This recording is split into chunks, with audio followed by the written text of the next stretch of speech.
Hello, everyone, and welcome back to Ethos Online. Again, this is a space where we can be, belong, and become the very best version of ourselves. So, again, wherever you're joining us, whether that be California, Idaho, Illinois, Michigan, wherever it is, we just want to say thank you for joining with us. Thank you for journeying with us every week through this beautiful book we call the Bible. Again, a compilation of stories, a compilation of messages from kings to their people, so much in this compilation we call the Bible. And so we here at Ethos, what we do is we believe it's important to look at the context of this text. We want to ask who wrote it, who was the audience, what was the original language saying, what did the people who this book was geared for, how did they interpret this book years and years and years, and even to today, how do they interpret it? How do they view it? And again, once we do the difficult work, I would argue that's when the beauty shines through. And so here at Ethos, we spend time with context. And then after the hard work, then we ask, what is the application? How do we bring it home? So today we continue through the book of Genesis. And we're going to delve into chapter 42. There's only a couple more chapters here in the book of Genesis. So we're nearing the end of our study, which is exciting, but also sad. So we're going to move through about half of the book, chapter 42 of the book of Genesis. So again, before we do, just a reminder, Genesis is not a history book. Right? These are not written for specific dates, names, years lived. That was never the purpose in the first place. The entire purpose of it being written was because they were in Babylonian captivity, 587 BC. Essentially, they compile all of the stories, all the narratives, essentially so that they don't assimilate. Right? They want to keep Judaism kosher. And so they hold on to their values, their stories, all of it, their rituals, in order to continue to be able to pass down to the generations after them what it means to be a Hebrew. So this is the purpose of Genesis, not a literal history book like we write history for today. So again, as we move through, always look for Israel. In every image, every story, every character, look for Israel. Because in the majority of the Bible, you'll find Israel miniaturized through every telling. So let's delve into that today. So chapter 42, verses 1 through 22. We'll take a good chunk full. It's not as big as last week, but it's a chunk. But I think you'll see why we kind of divvied it this way this week. So here we go. Joseph, not just a kid with a colorful coat, right? Joseph is Israel miniaturized, and we'll continue proving that throughout this study. And another reminder, in 42 and in chapter 41, Pharaoh has been scanning his empire. He's looking through and saying, what are the weaknesses? How long will my nation last? And the response is, you'll have 7 years of plenty, 7 years of famine. So the idea here is you'll have a complete legacy to leave behind, but you will need to hold on to Israel. You'll need to, Israel and Egypt, you're going to have to work together. These two enemies, these two groups are going to have to work together in order to survive. And that's one of the elements that's really beautiful about this story. So without further ado, let's read through verse 1 through 22. Here we go. Jacob saw that there was grain being sold in Egypt. So Jacob said to his sons, why do you appear satiated? And he said, behold, I have heard that there is grain being sold in Egypt. Go down there, buy us some from there, so that we will live and not die. So Joseph's 10 brothers went to buy grain from Egypt. But Joseph's brother Benjamin, Jacob did not send with his brothers, because he said, lest misfortune befall him. So the sons of Israel came to purchase among those who came, for the famine was in the land of Canaan. And Joseph was the ruler over the land. It was he who sold grain to the entire populace of the land.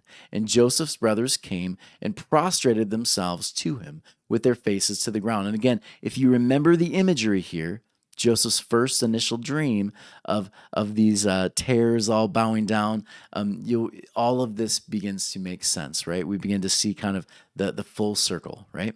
Verse 7, and Joseph saw his brothers, and he recognized them, but he made himself a stranger to them, and he spoke to them harshly. He said to them, where do you come from? And they said, from the land of Canaan to purchase food. Now Joseph recognized his brothers, but they did not recognize him. And Joseph remembered the dreams that he had dreamed about them. And he said to them, you are spies. You have come to see the nakedness of the land. And they said to him, no, my master, your servants have come to buy food. We are all sons of one man. We are honest. Your servants were never spies. But he said to them, no, but you have come to see the nakedness of the land. And they said, we, your servants, are 12 brothers, the sons of one man in the land of Canaan. And behold, the youngest is with our father today, and one is gone.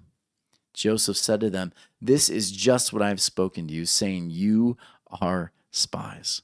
With this you shall be tested. By Pharaoh's life you shall not leave this place unless your youngest brother comes here. Send one of you and let him fetch your brother, and you will be imprisoned, so that your words will be tested whether truth is with you, or if not, as Pharaoh lives, you are spies. And he put them in prison for 3 days. On the third day, Joseph said to them, do this and live, I fear God. If you are honest, your brother will be confined in your prison. And you go bring the grain for the hunger of your households. And bring your youngest brother to me, so that your words may be verified, and you will not die. And they did so.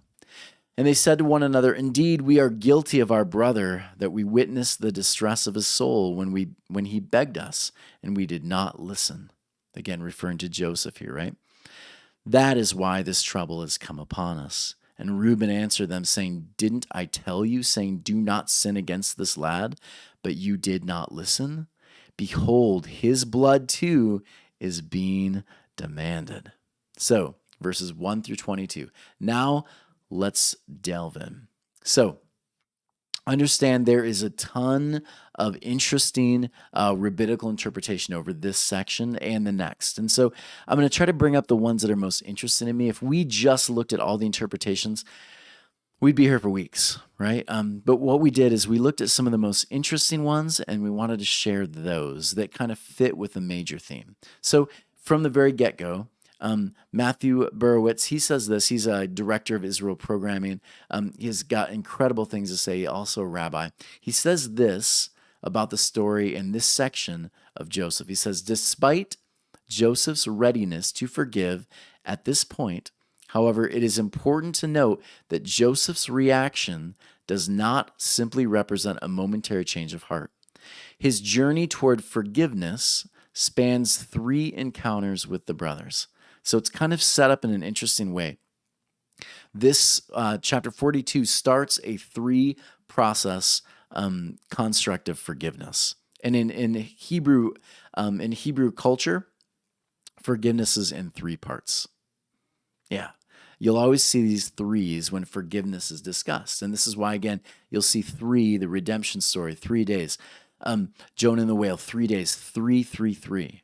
And so this is the beginning of this interesting metaphorical element of 3 different elements of testing are going to be done in order for Joseph to have redemption with his brothers. For Joseph to be able to say, I forgive, I forget, and I move forward into new life. And this is what's going to take place. So for forgiveness is not born of one dramatic encounter, but is a product of patience and time. And so patience and time is going to be given. Joseph, again, he's in charge of Egypt's abundance and all of this. And now with all of that, he has an opportunity, though, to forgive. He is on the top now. He has power over his brothers. Will he forgive and bring them in to this beautiful abundance, or will he push them away? That's the question. The forgiveness is going to take 3 parts. We're going to see the first to today. So, verse 1. Why do you appear satiated? This is a weird phrase, right? Most people kind of skip this over, but it's interesting. It's an odd question. Right? Why do you appear satiated? In fact, some interpretations will just remove this altogether. But the idea here, it's about the translation. We've translated this, well, they've translated it from the Hebrew. And so when you actually look at the Hebrew, when you look at what the words mean, there's a better way of understanding it. And it is this: why do you seem satisfied in the middle of famine? This would be a better interpretation. Why do you seem happy in the middle of so much distress? What causes you to smile when everyone else is crying? And here's the deal: this is actually a Jewish proverb. This is one that's repeated, one that actually has a response. And so they would do this sometimes in their rituals with their Day of Atonement, their feasts of unleavened bread. They would say, "Why do you smile in the middle of captivity?" And the proverb that they would read was verse 11 or chapter 11, 25 of Proverbs. And it goes like this: a generous person will prosper. Whoever refreshes others will be refreshed. And so essentially, the idea here was that we as Israelites, we have been captive over and over and over again. And yet, we choose to prosper. We choose to we choose to lift others up. We choose to help other people. And because we choose to do this, we find refreshment. We find life. And so again, really interesting point. It's beautiful. In the middle of turmoil, we can smile. We can get through it because we know the divine will carry us through because we have been good even to our enemies. It's a really interesting phrase here. And in the Hebrew people, they made the connection immediately. Almost every rabbinical interpretation has that connection to it. It's one, though, I would argue most Christian churches completely miss because we don't go back to the original text. But it's an interesting starting point in chapter 42. So let's continue. Verse 2. Notice this: behold, I've heard that there's grain there down in Egypt. Go down there. Interesting, right? Go back to Egypt. Essentially, God is going to use your enemies to sustain you. Yeah. How humbling and yet how powerful, right? Sometimes our rescue can come in the most surprising ways. It's a lesson Israel is learning, right? And I would argue this is a lesson we learn today. I was just talking with Leo a little bit ago. It's interesting when you find yourself in the middle and you're able to kind of view different perspectives, you oftentimes can find yourself learning from both perspectives, both sides. And so it's fascinating to me when you have different extremes. And I thought these two images couldn't be more perfect, right? You have the liberal left and the conservative right, and you've got the far extremes here. The interesting perspective for me, though, is that both could potentially learn a great deal from one another. However, if the two aren't willing to communicate, if the two are only yelling at each other, they're never going to fully understand their perspectives, and they'll never find common ground. But if we can go to our enemies, if we ask the deeper questions, if we're willing to sit and listen, oftentimes our enemies are often our greatest teachers. And so Israel, again, is learning this. Go down to Egypt. There is a lesson there. There's something that's going to be life-giving. Go down to Egypt. Yeah, pretty cool. Verse 4. But Joseph's brother Benjamin, Jacob, did not send with his brothers because he said, lest misfortune befall on him. Notice this again. Joseph is not forgotten yet, right? Joseph is still considered part of the 12, right? The idea of 12, this fullness of the tribes, they still consider Joseph, right? They still remember Joseph. He is not gone yet from remembrance. And so it's a really kind of beautiful picture of the ones we've lost, those ones we've lost that create the 12, the fullness, are not forgotten. They're still very much with us in the stories, in the ritual. We hold on to those things. Yeah, and sometimes those things come back, right, Joseph? So here we go. Verse 5. So the sons of Israel came to purchase among those who came for the famine was in the land of Canaan. One rabbinical interpretation from the Tanakh, it says this, and this is kind of an interesting little addition. Some of you have said, why do we read these additions to the Bible? Why do we read these interpretations in the first century or earlier than that these rabbis have kind of added on? Well, the reason, it's interesting. And it's again, most Jewish people who read this would also read these connections, these interesting elements and additions to the text. And so this one from the Tanakh, I just found interesting. So I'm just going to read it to you just for a little more like, oh, that's interesting. Take it or leave it. Fascinating to me. The idea was they hid themselves. So again, the deeper story here, right, for these rabbis, were that they hid themselves in the crowd when they went there, right? Again, did this happen or not? I don't know, but it's an interesting rabbinical addition interpretation. They hid themselves in the crowd so that they would not be recognized, because their father had commanded them not all to appear at one entrance, but for each to enter through his own entrance, so that the evil eye would have no power over them. So they were all handsome and strong. So again, the idea here was Israel, even though you're with your enemies, don't put your guard down, right? And again, I find that interesting because for them, as they're in the middle of captivity, they're supposed to be finding ways to even uplift their enemy. And yet, Israel, don't forget, they're still your enemy, right? There is still some things that you don't agree with, right? Don't drop your guard completely. Don't assimilate.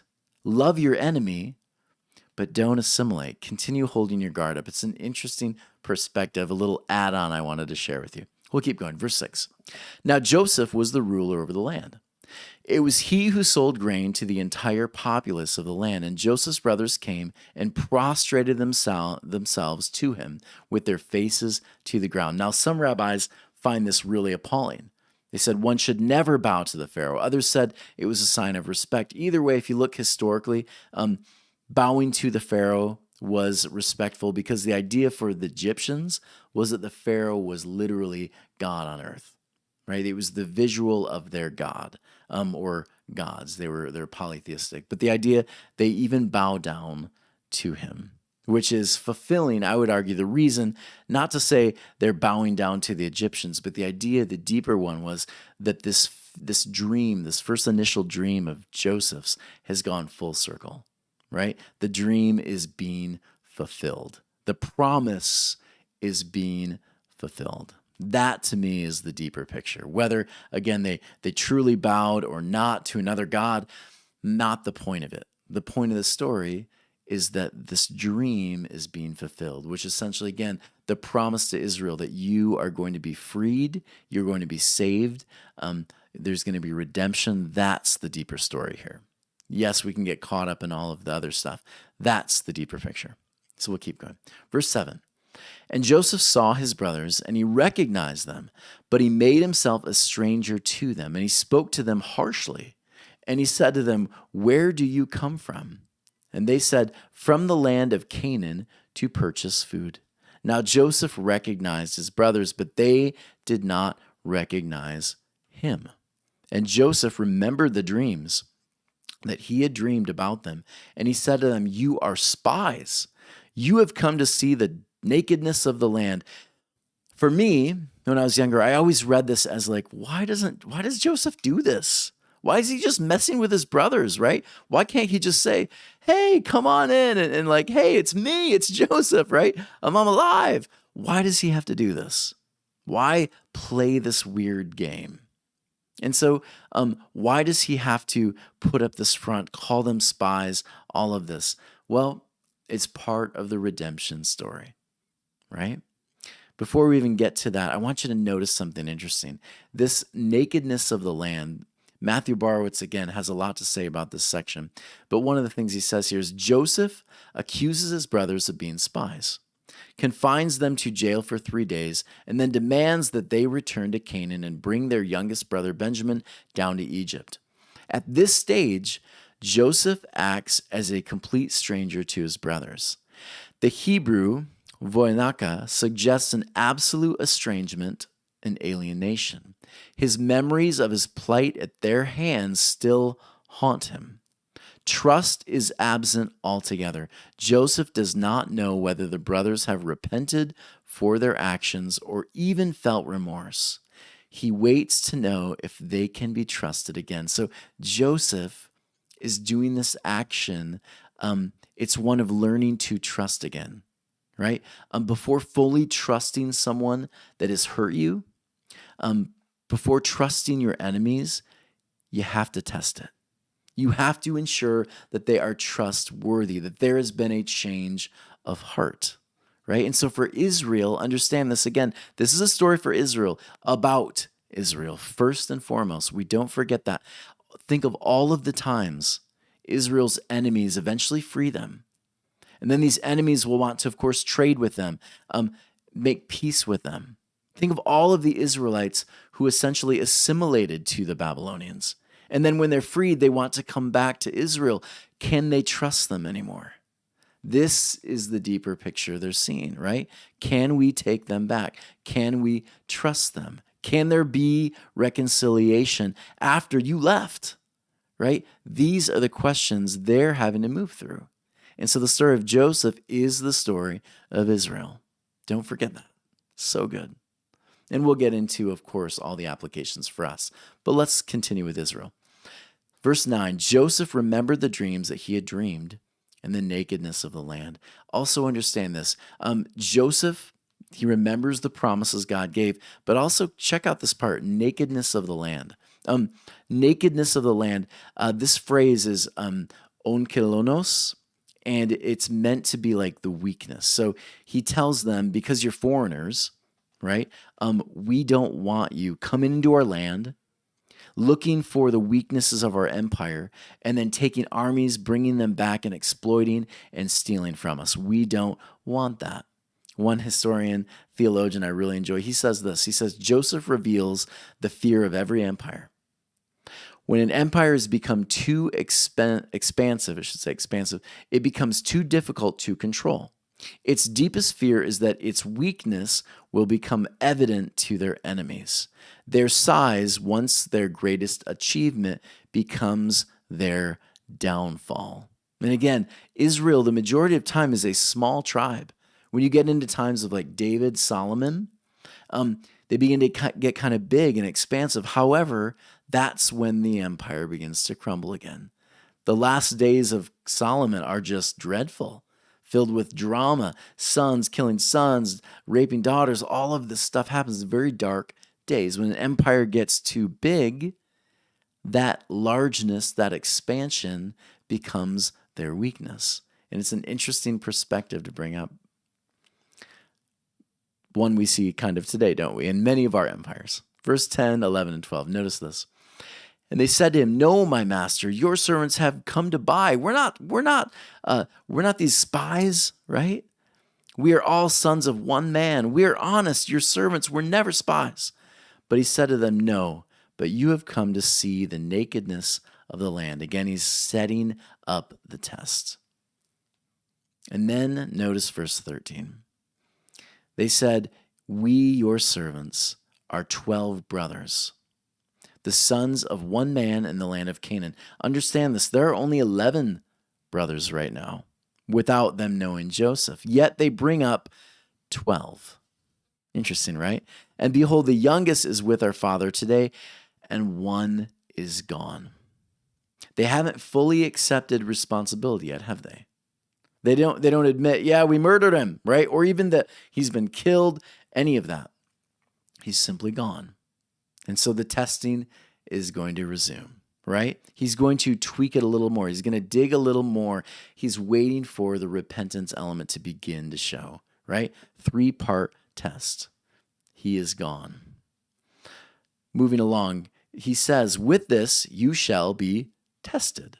Right? And he says, verse 16, "Send one of you and let him fetch your brother, and you will be imprisoned so that your words will be tested whether truth is with you, or if not, as Pharaoh lives, you are spies." So it's interesting, again, any Hebrew person catching this knows for there to be complete restoration, it has to be all 12. Right? You cannot be missing one. And again, the 12 tribes of Israel, you get the picture, right? For Israel to be completely freed from Babylon and completely restored, the 12 tribes will rise again, right? All 12 tribes. And so Israel's saying here, in order for us to find repentance, restoration, redemption, all 12 have to be present. And this is again why the writers continue with this 12. All 12, even the forgotten one, has to be present in order for reconciliation to take place. It's really pretty beautiful. And then 17 through 20, notice some of these. He puts them in prison for 3 days, right? There's that number again, 3, Hebrew metaphorical number. If you remember, Jonah, right, goes down to Sheol for 3 days. The cross, 3-day experience, right? Death, rest, resurrection. Daniel in the lion's pit, he prays for these 3 days. 3 days. Death, rest, resurrection. 3 days. And so what the purpose of this is that the brothers are about to experience a resurrection, right? They die to the old. They identified as 11, but they're beginning to realize, no. We're actually 12, right? We identify as brothers, but we're not really living this way yet, right? So all of this, much like Israel, they're going to experience a resurrection into a new life, but there's painful things that must happen first, right? The painful, the realization, the forgiveness, the testing, this is what takes place first. Yeah. And then, of course, on the 3rd day is new life. The stones rolled away. Jonah is spit out from the whale. Daniel comes up out of the death from the lions, and he's alive, right? This is the perspective of 3 days. So notice this in verse 21. This one, tons of interpretation. I kind of honed in on one that had many others kind of discussing the same concept. So I'll read it to you, and we'll just bring this up. Indeed, we are guilty of our brother. They come together, right? They realize, oh man, this guy wants our youngest brother. He's on to something. He still thinks we're spies. What is going to be worse? We're coming into Egypt now, and now he's enslaving us. What are we going to do? They say this, indeed, we are guilty for our brother, again, Joseph, that we witnessed the distress of his soul when he begged us, right? And we did not listen. That is why the trouble has come upon us.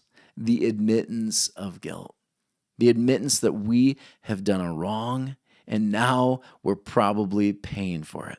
This is where the first part of the test, they are passing the test. The admittance that, hey, we blew it. We blew it. We made a mistake. Right? And so again, for an Israelite, for Hebrews, for Jewish people today, 3 parts. And the first part always comes with this admittance that, man, I blew it. An admittance of I had fault in the thing. Not denial, no more denial, right? We left that in Egypt. Terrible joke, the Nile. But we left that in Egypt, right? We admit that we did the thing wrong. And once that begins, there's a movement toward trust again. And so for the Israelites, again, trusting your enemies, trusting your fellow man that assimilated, left, all of it, this is where that first part of that test comes in. Super interesting, super beautiful. So how do we take this home? I thought about this one a little bit. How do we learn to trust again? I know for me, I've been reading a lot of different books about this because I used to teach at a school when I first graduated. And I worked under administration that was really, they weren't always forthright in the way that they dealt with us. And I learned to distrust authority. I learned to distrust administrators, and I carried that a very long time. I work with some of the very best administrators I've ever worked with in my life today, in a school that essentially does its best to help those who need love, kindness, just bread and water every day. These people, these kids need love. And these administrators are some of the very best. And they sat down with me once and they said, Tony, we're so grateful for you. We'll do everything we can to support you.